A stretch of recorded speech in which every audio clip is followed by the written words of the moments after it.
All right, today I'm going to be going over the Kymco ATV. This is the MXU 500. This is a four-wheel drive. It's got an automatic transmission to it, and it's going to be independent rear suspension. I'm going to go over how to service this four-wheeler as well as a couple problems that we see on this four-wheeler. So just wanted to walk you through the different components on here. I'll show you the electrical components, some of the how to change the oil in it, oil filter, spark plug, just stuff like that. Going to go over a couple different things on this video.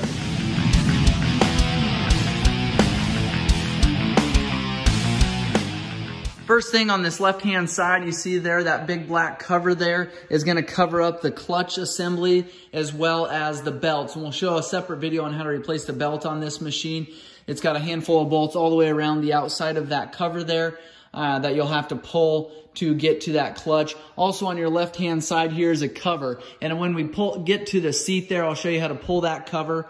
But you've got a clip here, clip down here, and then a clip up here and underneath the seat up here. You do have to pull those clips to remove this cover. And behind that cover there, you will find the spark plug. Your ignition coil is on that side, a couple different sensors. But I've done several other videos on replacing that spark plug. It can be a bit of a challenge. It takes a NGK CR7E to replace that spark plug. So also on your left-hand side there is your gear shifter up here. I'll go over that when I get up to the handlebars, but you've got a high, low, neutral, reverse, and park position on this four-wheeler. Going to the front side here, we've got a 12-inch tire on this front end, and pretty standard for the full-size four-wheelers. So just keep that in mind when you go to replace the tires on this. You've got hydraulic disc brakes on the front. You can see here, this is the left-hand side caliper here, and behind that caliper is the disc. We've got a CV shaft here, and this is what they call a half shaft, a drive shaft, and then these are joints on the outside. You want to make sure you check those boots often, make sure there's no rips or tears.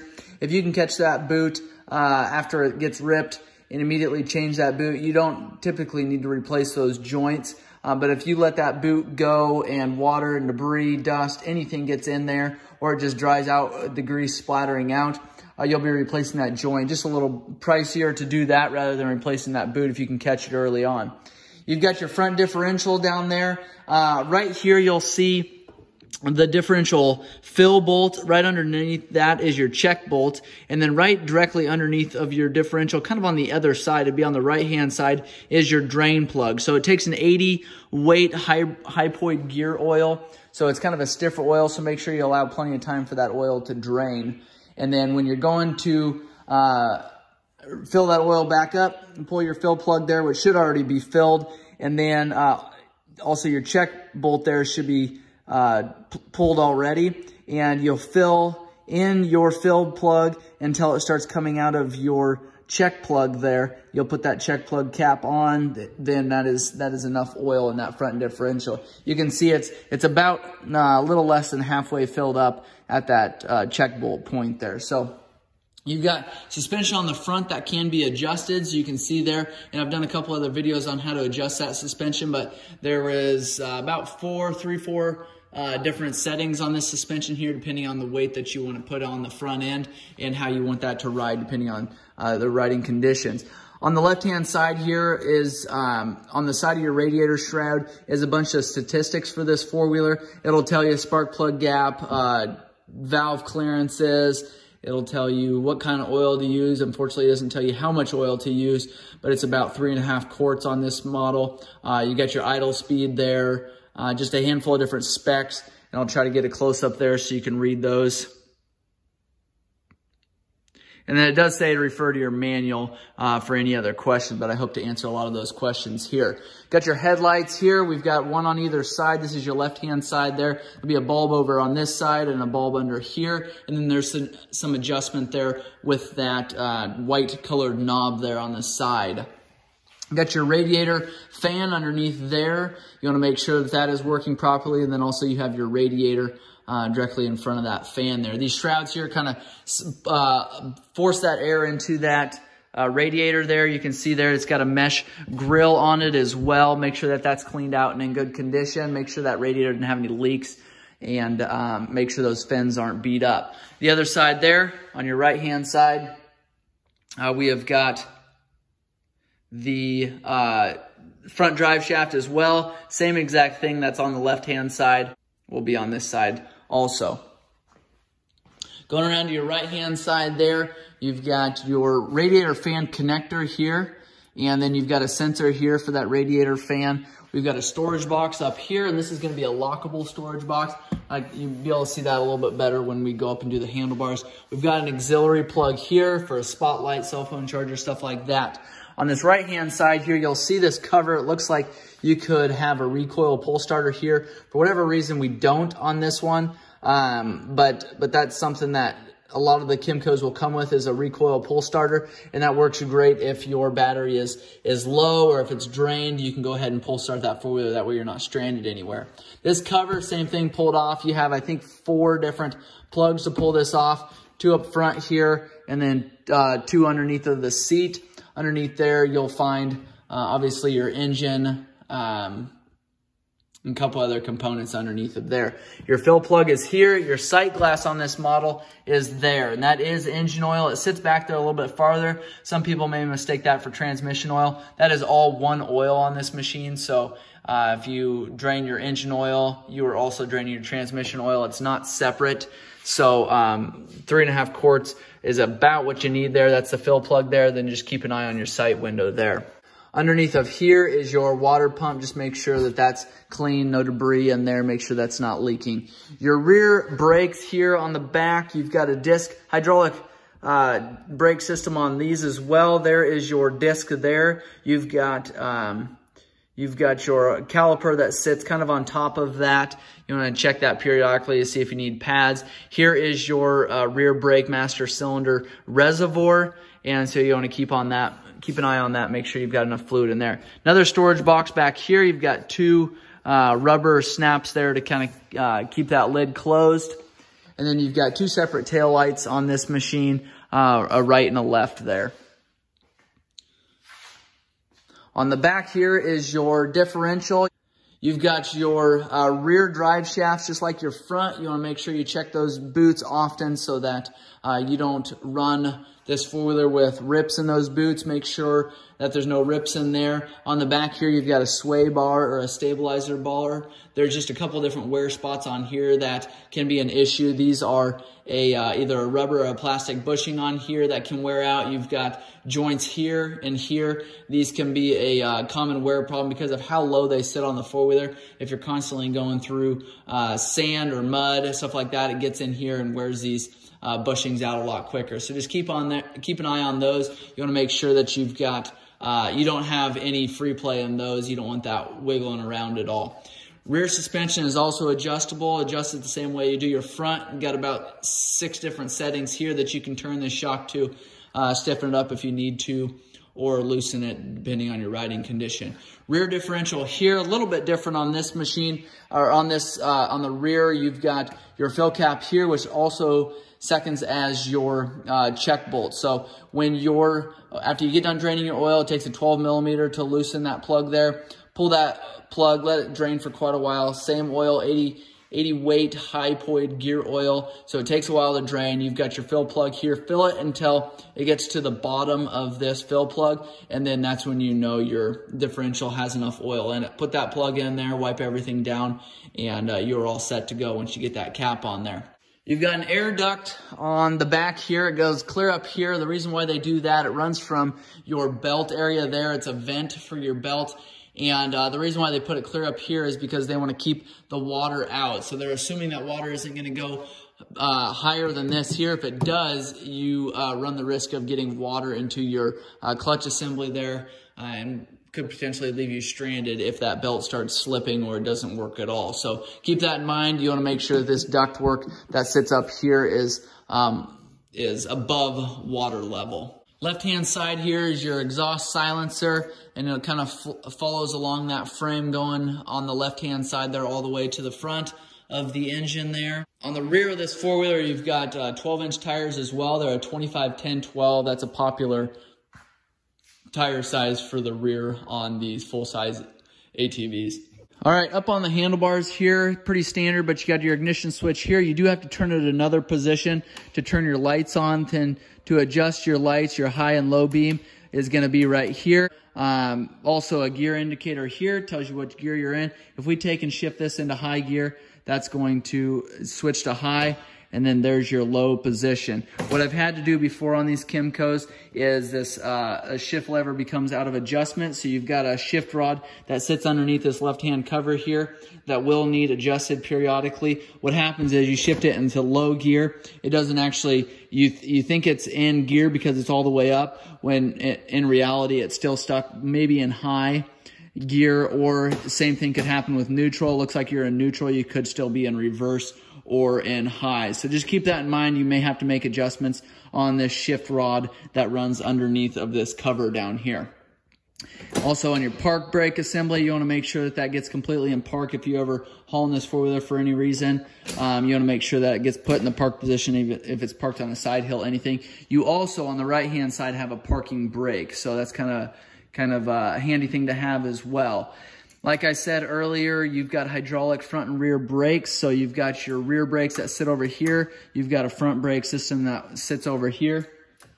You've got a, you can hear a kind of a ticking noise when you pull your left-hand brake in, which is to your rear, and that is for your brake lights. For your tail lights, will light up when you pull in the brake. So that's just that, that sensor there, that solenoid that's clicking, and that's not a problem. On here is your speedometer here, as well as your odometer there. Okay, you also have a fuel gauge there. That's handy to have there, as well as a temperature gauge here. Also, you've got your RPM gauge here. You've got a couple different lights on here, and because our four-wheeler is just sitting there with the ignition on, that check engine light is on. I'll show you where those self-diagnostic connectors are, but that's why that light is on. Typically it's not. When I hit the start button, that light will go off. We have a battery here, and then we have our lights indicator light here. Left hand side switch, you have your on off switch over here. You want to make sure that that gets put into the run position before you try to start your four-wheeler. And then to start your four-wheeler, you have your green button here that'll start your four-wheeler. On the right hand side, you've got your four-wheel drive button here, and to put it into four-wheel drive, you got to push this knob in and then turn it. That'll put it in four-wheel drive. You'll hear that solenoid working, and then same thing with the four-wheel drive lock. That locks all four wheels in. Push it in and then turn it, and then now you have all four wheels locked in. You'll also see it on your dash there. You'll see that illuminated there when you have all four locked in. I don't like to run it with all four wheels locked in. That just causes way too much wear and tear on the four-wheeler, and there's no need to have it that way. If I am going through a lot of mud or sand terrain, or potentially snow or ice, I keep it in four-wheel drive. That's not a problem. But to leave it in the four lock is all four tires locked in. If you're doing any kind of turning or any kind of fast speeds, you're putting way too much tension on those differentials and on those gears in there. So keep that in mind. I don't like to run it in that four lock position. Fuel cap is right in between your legs here. This is a fuel injected four-wheeler. I probably said that already. Over here on the left-hand side is a storage box, so it is not a lockable one like the right-hand side is. You can see that over there, but this one does have a knob there. You can turn it to open it. To get to some of your electrical parts, you want to pull this cover here. You've got two tabs, one on either side of this dash here. Pull those tabs, and then you actually push that this front cover back, and that'll kind of slide those tabs back and out of the position that they're in. So you don't want to just pull these plastic tabs here and then pull directly up. You'll break the tabs off of this. It won't seal correctly. You also have two tabs clear in the front there that are holding this cover in, so you're not able just to lift up just like that. Underneath your seat here, you've got a latch over here on the right-hand side. Stick your hand underneath there, and you'll see that latch. Underneath of there is your toolkit, handy to have with you, because like I showed you in that spark plug video, there's a couple sockets in here that you will need to replace your spark plug. You got your starter solenoid here and your battery here. You've got a long you've got a row of solenoids here, and then your fuses are underneath here. You've got lights, ignition, spare, fan. Those are all underneath here. Your air filter is underneath here. You've got 6 tabs holding that in. You just got to push those tabs back. They'll snap out of place. Underneath there, you will find a foam filter. You want to make sure you get that cleaned and re-oiled, reinstalled every time that you service your four-wheeler, and check it even more often than that, because you do not want that running clogged up. It'll starve that motor for air, and you'll have potential motor problems. To remove this side panel here, I said I'd show you how to do that. You've got a couple different tabs up here. You've got one tab here, here, and here, and then the 2 that I showed you down, or the 3 that I showed you earlier, 2 down there, and then 1 down on this clear down below here. When you remove that cover, you want to take and pull the back of it up, kind of towards, say, the battery. You want to pull that up and out, and then that'll also pull these tabs from the position that they're in. You don't want to just go straight out. Again, you'll just break those tabs off. So underneath of this boot here is a boot that goes directly to your throttle body there. You want to make sure that those boots are on, make sure those clamps are tight. I like to check those periodically, as again, you don't want to be sucking in air. Putting your seat back on, you've got a tab in the front here. You've got tabs on either side of your seat here, right here. And then you've also got your latch underneath there, as well as 2 knobs that want to sit in those rubber positions there. So keep that in mind. There's a lot of tabs that you got to line up there, keep things straight, and put that seat on carefully so you're not breaking those tabs off. All right, changing your oil. I went through how to fill your oil, and I just wanted to show you how to drain it and where your oil filter is. On this model, you can see a handful of different holes in the bottom of the skid plate here. The largest one right here in the center is where your drain plug is going to be for your oil. And again, it takes about 3.5 quarts, so make sure you allow plenty of time for it to drain. You want to pull that. It's a 17 millimeter. And then on the right-hand side of your four-wheeler is where you're going to find your oil filter. It's behind this right side cover, but it's up here. And it is a HF147, and I use a high-flow oil filter. On your right-hand side, while we're over here, is your brake pedal. You want to make sure that that's adjusted properly. You want to make sure also that your foot isn't constantly resting on that brake pedal while you're going down the road. You're going to wear out your brake pads very quick doing that and heat that disc up. Another thing I wanted to show you here on the front side of your four-wheeler is your, on the right-hand side is your VIN number. So a lot of times you find them on the bottom frame rail of your four-wheeler. This Kymco happens to have it up here right behind the radiator fan. You'll see a 17-digit number, and that'll tell you what model it is, what year it is, where it's manufactured, stuff like that. So I just want to point that out to you. On the left-hand side of your motor there, you'll see right underneath of this clutch cover and kind of right above this footwell, if you can see through there, there is your engine number. So if you're looking for that for any specific reason, make sure you look in that position there. If you have questions on this Kymco four-wheeler, make sure you leave those in the comments below. If this video has been helpful, make sure you give me a thumbs up. Subscribe to my channel. We've got hundreds of other videos on the ATVs service-wise and motorcycles, anything power sports. We post videos up there. We've got several hundred of them, and then we've got a lot more to show. So make sure you subscribe, hit the notification bell so you are notified when we post another video. We appreciate you watching, and have a good day.